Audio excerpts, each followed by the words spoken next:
All right, let's dive into Surah An-Nasr. It's a short but powerful chapter from the Quran, and we've got this text here that goes way beyond just the verses themselves. We're talking historical context, different interpretations, even some really fascinating stories around it. It's amazing how much depth there is in just 3 verses. Right. It's really remarkable. What's really interesting about this surah, I think, is its message of victory. Its connection to a pivotal moment in Islamic history. And there's even this hint of prophecy about the Prophet Muhammad's life. Okay, hold on. Let's not get ahead of ourselves. Before we get into all of that, let's hear the surah itself. It's short enough that we can really, take in each word. Yeah, absolutely. Here it is in English. When the victory of Allah has come and the conquest, and you see the people entering into the religion of Allah in multitudes, then exalt him with praise of your Lord and ask forgiveness of him. Indeed, he is ever accepting of repentance. Whoa, even just hearing those words, you get a sense of the history behind them, don't you? Absolutely, yeah. It's incredibly concise, but so powerful. Yeah, so this surah is called An-Nasr, which means the victory. But here's the thing.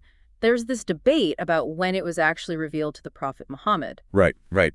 So we know it was revealed in Medina after the Hijra, the Prophet's migration from Mecca, but some scholars think it came after the Treaty of Hudaybiyah, which was about 2 years before the conquest of Mecca, while others say it was during the farewell pilgrimage, which was after the conquest. And our source seems to be leaning towards that first interpretation, right? The idea that it's like predicting this major victory that was still to come. Exactly, exactly. And I think that's part of what makes it so powerful. It's almost like a glimpse into the future, Yeah. a promise of this huge turning point for the early Muslims. And speaking of turning points, this surah is so closely tied to the conquest of Mecca.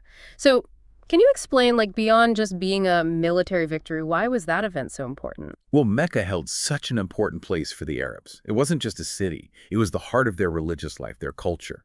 And they had this strong belief that Mecca could never be conquered unless the person attacking it was, on the right path, divinely guided.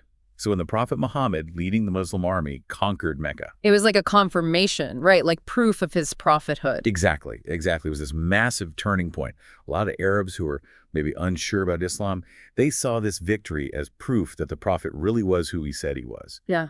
And so because of that, Conversions to Islam just exploded. Our source even talks about how it basically launched a whole new era for the Muslim community. absolutely, it completely changed things. The conquest got rid of all these barriers to Islam spreading, Yeah. and it allowed it to really flourish. It also marked the end of polytheism and idolatry in Mecca. It made it clear that Mecca was the holiest city in Islam. Okay, there's something else about this surah I find super interesting. It's also known as at-Tawdi, which means the farewell. So how can a surah about victory also be about an ending? Yeah, it's subtle, but it's there. If you think about it, the surah talks about victory, completing the message, tons of people becoming Muslim, and what comes after a mission is completed. The end of that mission. So it's like the surah is recognizing that the prophet's work was almost done. There's a story in our source that I think really drives this point home. So the Prophet's uncle, Al-Abbas, when he heard this surah, he started crying. Wow, really? That's giving me chills just hearing that. Was he afraid or something? I think he understood this surah as a foreshadowing of the Prophet's death. It's such a powerful moment. It shows how much depth is hidden in these verses that seem so simple. It's like they're working on multiple levels, talking about victory, but also about how life is temporary, even when we're celebrating a triumph. That's incredible. So it's not just celebrating victory, it's also preparing the early Muslims for what was coming next. Exactly. It's reminding them that even in victory, we have to remember where we're ultimately going. Wow. Okay, before we get into the details of the conquest itself, I want to go back to something the surah keeps emphasizing, and that's Allah's role in the victory. It doesn't frame this as just something humans did on their own. Absolutely. It very clearly says, when the victory of Allah has come, it's making sure we understand that victory comes from Allah's will and help, even when we work hard and make an effort. That's a pretty powerful reminder, isn't it? Even in our own lives, when we achieve something big, it's important to remember where that success actually comes from and to be grateful for it. Yeah, absolutely. It's a message you see throughout the Quran. We can make plans, we can work as hard as we can, but ultimately, success is a gift from Allah. That's a good point. And, that idea of gratitude, it ties right into the next part of the surah, the part where it commands us to exalt him with praise of your Lord and ask forgiveness of him. Okay, so you have this incredible victory, this huge turning point. And immediately the surah is telling the Prophet to praise Allah and ask for forgiveness. It seems like a strange jump to me, I guess. What's the connection there? Not at all. Actually, it's a really smart sequence. Just think about how people are for a second. When we achieve something big, it's easy to let it go to our heads, right? I can see that. Yeah, Victory can be intoxicating. exactly. So the surah is acting as a sort of spiritual anchor. It's grounding the Prophet and the early Muslims in gratitude and humility. It's saying, yes, celebrate this victory, but remember who it really came from. Praise Allah, acknowledge your own flaws, and seek His forgiveness. So it's like a way to prevent them from being corrupted by their own success. Exactly. And it's such a powerful lesson for us today, too. Think about your own life, your own achievements. When you reach a goal, do you stop to express gratitude? Do you acknowledge that something greater than yourself had a role in your success? To be honest, not always. It's easy to get caught up in the excitement and forget about that part. It's a human tendency, for sure. But the surah is reminding us that true success goes beyond what we achieve in this world. It's about cultivating gratitude, humility, and a connection with the divine. There's something about that command that always kind of trips me up. It says to ask for forgiveness. But why would the Prophet, who's considered infallible in Islamic tradition, why would he need to ask for forgiveness? That's a great question. Honestly, it's something scholars have been thinking about for centuries. Our source actually gives a few different interpretations. One is that it's about acknowledging the limits of human gratitude. Like, no matter how much we praise Allah, we can never really fully grasp His greatness. So asking for forgiveness is a way to admit that. Admit that we can't fully express how grateful we are. Yeah, like saying, we're trying our best to thank you, but we know we can't truly understand how immense your blessings are. Exactly. Another interpretation is that it focuses on the struggles and doubts the early Muslims faced, during all those years of persecution. So asking for forgiveness could be a way to acknowledge those moments of weakness, those times when their faith wavered. It's like a collective sigh of relief almost, mixed with repentance for any times they might have strayed from the path. Exactly. And then there's the interpretation that connects to the surah's other name, the farewell. Maybe asking for forgiveness is a way to prepare for the end, for the completion of the Prophet's mission and his eventual return to Allah. I like that. It's beautiful. Even in victory, even when you're so happy, there's this awareness that life is temporary and we need to be ready for what comes next. And then there's one more interpretation. That sees seeking forgiveness as a way to avoid arrogance and the desire for revenge. I mean, think about it. After this huge victory, it would be really easy for the Muslims to feel superior, to want to get back at those who had hurt them. Yeah, I can see that happening. But the surah just cuts that off at the root. It says, seek forgiveness. Remember that this victory didn't come from you. Turn back to Allah, acknowledge His power, and let go of any desire for revenge. Like a reminder to stay humble and focus on the big picture, to choose mercy instead of anger and resentment, which actually that's a perfect transition into talking about the conquest itself, because our source really emphasizes how peaceful it was, especially for a military victory. Yeah, it's true. The Prophet Muhammad entered Mecca with an army, but he did everything he could to keep the bloodshed to a minimum. He even gave a specific order forbidding his soldiers from harming anyone, except for a small group of people who had committed serious crimes against the Muslims. Wait, really? So there were exceptions? Yes, 6 individuals were specifically named. These weren't just random people who had opposed the Muslims. They were people who had committed violence. Yeah. Or betrayed the Muslims, or encouraged others to harm the Prophet and his followers. So even in his mercy, even though he was trying to make it a peaceful conquest, the Prophet still recognized that there had to be some justice. Absolutely. It was a nuanced approach. It shows just how complex it can be to navigate conflict and achieve peace. Sometimes it's not just about forgiving everyone without any consequences. Sometimes there needs to be accountability, for those who've done really terrible things. But even in those cases, the Prophet still emphasized restraint. He didn't just, unleash a wave of revenge. No, not at all. And that's what's so remarkable about the conquest of Mecca. It was a military victory, for sure, but it was also a victory of compassion, a victory of forgiveness. Yeah, our source talks about this incredible moment when Sa'd ibn Ubadah, one of the Prophet's companions, he enters Mecca and yells, "Today is the day of slaughter." Which, you can kind of understand that reaction, right? After everything they'd been through. Yeah, you can definitely see where he was coming from. But the Prophet immediately stopped him and said, "Today is the day of mercy." Think about that change, that intentional shift in how they were framing the situation. It says a lot about who the prophet was and what kind of victory he was looking for. Yeah, it wasn't about revenge. It was about starting something new Ooh, based on mercy and justice. exactly. And that approach really affected the people of Mecca.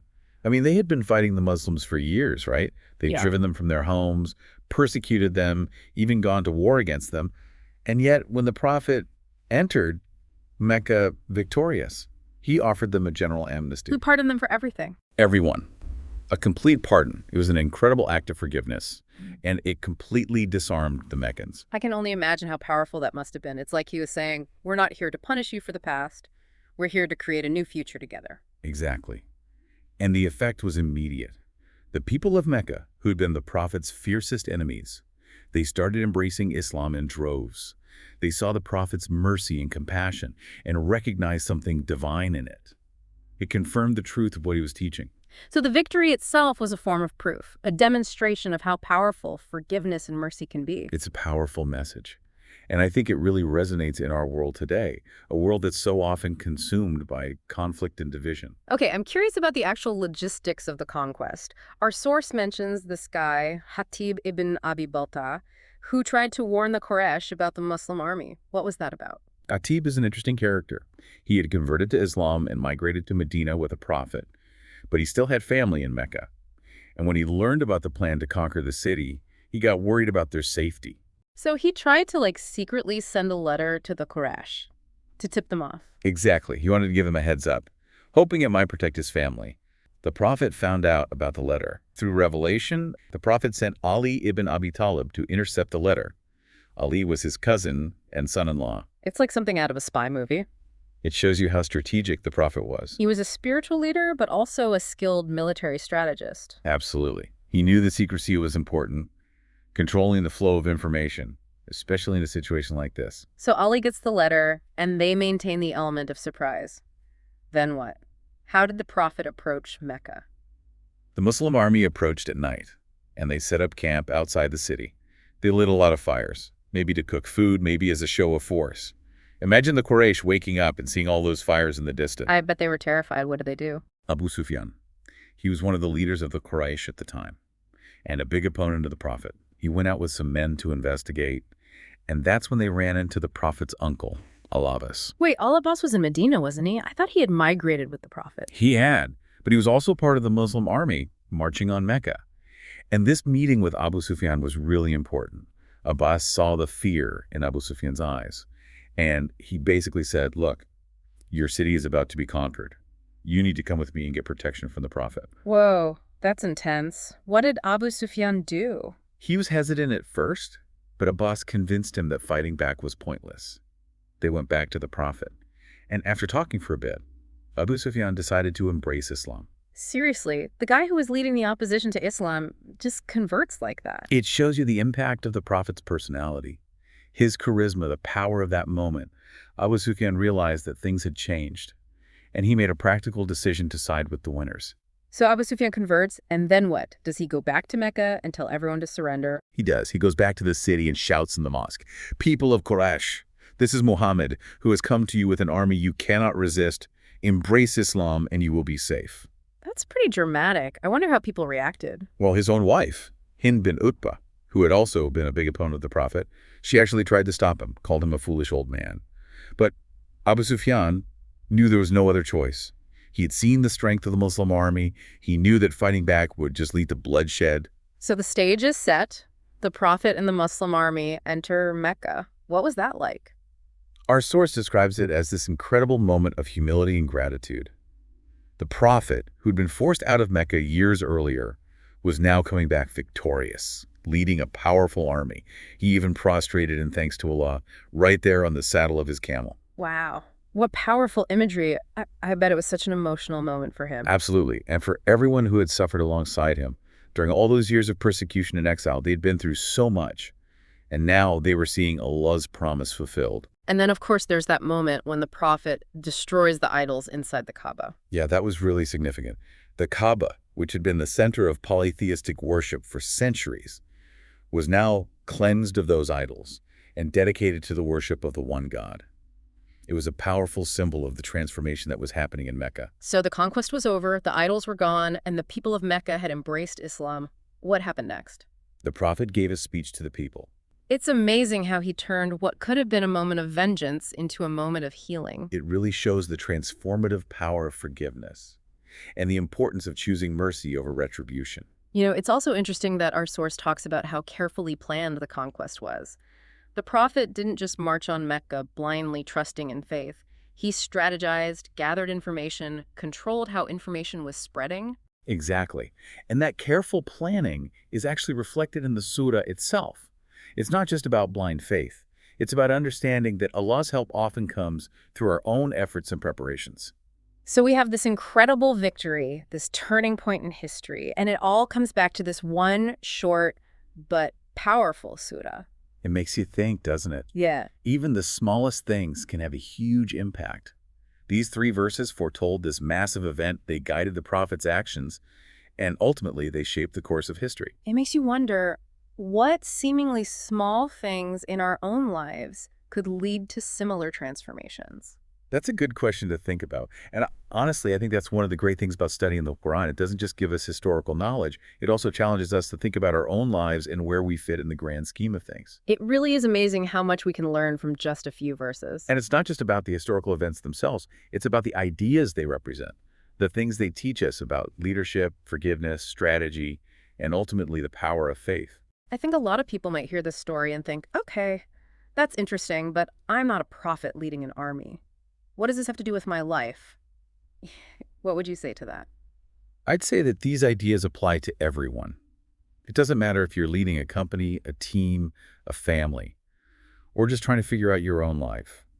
The lessons from Surah An-Nasr are still relevant. Okay, give me an example, a real-world example. All right, take the idea of seeking forgiveness. We tend to think of that as something you do when you've messed up. But the surah presents it as something we should always be doing, like a way to stay grounded and connected to Allah, especially when things are going well for us. So it's not just about saying sorry for our sins. It's about staying humble, realizing that we're not the only reason for our successes. Exactly. And that idea can be applied to any situation. Let's say you get a promotion at work. You should be proud of yourself. But instead of letting that pride turn into arrogance, take a moment to think, to be grateful, to recognize that other people helped you get there, and to ask Allah to guide you as you move forward. It's like that saying, success has many fathers, but failure is an orphan. Mm-hmm. We love to take credit when things are good, but we don't want to take the blame when things go wrong. And that's where the concept of istighfar, seeking forgiveness, is so powerful. It's not just about admitting you were wrong. It's about recognizing our limits, our need for guidance, and how much we depend on something bigger than ourselves. Our source translates istighfar as seeking refuge, which adds a whole other layer of meaning, right? It's like saying, Allah, I need your protection from my own ego, from my shortcomings, from the dangers of success. I love that. It's such a beautiful way to understand it. And it reminds us that even when we're celebrating a victory, we should never forget how vulnerable we are and how much we need Allah's protection and guidance. Okay, what about the Prophet's choice to give a general amnesty to the people of Mecca? How can we apply that to our own lives? Think about the conflicts you have in your everyday life. Maybe a disagreement with someone at work, a family fight, or even just clashing with someone online about different beliefs. How often do we go into these situations wanting to win? To prove the other person wrong, to get revenge? Honestly, more often than I'd like to admit. It's a natural human reaction. But the conquest of Mecca shows us a different way. A way based on forgiveness and reconciliation. What if, instead of trying to defeat the people we disagree with, we tried to understand them, to see them as human beings, to find common ground? It's not about saying it's okay when people do bad things. It's about realizing that holding on to anger and resentment hurts us more than anyone else. Exactly. And just like the Prophet's forgiveness changed the hearts of the Meccans, our own acts of forgiveness can make a difference, creating a more peaceful and harmonious world. It's definitely not always easy, though. Forgiveness can be hard, especially when someone has really hurt you. It is. But the surah reminds us that Allah is ever accepting of repentance. It's never too late to turn back to Him, to ask for His forgiveness, and to choose mercy. I also think there's a powerful message in the way the Prophet planned the conquest. It wasn't just blind faith. He used intelligence, negotiation. He made smart decisions. Absolutely. And that's something we can use in anything we're trying to achieve. Yes, we need faith and trust in Allah, but we also need to use our minds, our skills, and our resources. It's like they say, pray as if everything depends on God, but work as if everything depends on you. It's about balancing faith and action. I think it's one of the main takeaways from this whole deep dive. Surah An-Nasr isn't just a story about something that happened a long time ago. It's a guide for how to live our lives, how to approach our goals, how to handle conflict, and how to find real success both in this world and the next. It's reminding us that even when we win, we should stay humble and grateful and keep asking Allah for forgiveness and guidance. It's a call to choose mercy over revenge, to build connections instead of walls, to work towards a world where compassion and understanding are the most important things, And it shows us how powerful faith can be. and the potential for transformation that's inside each of us. This has been an amazing journey.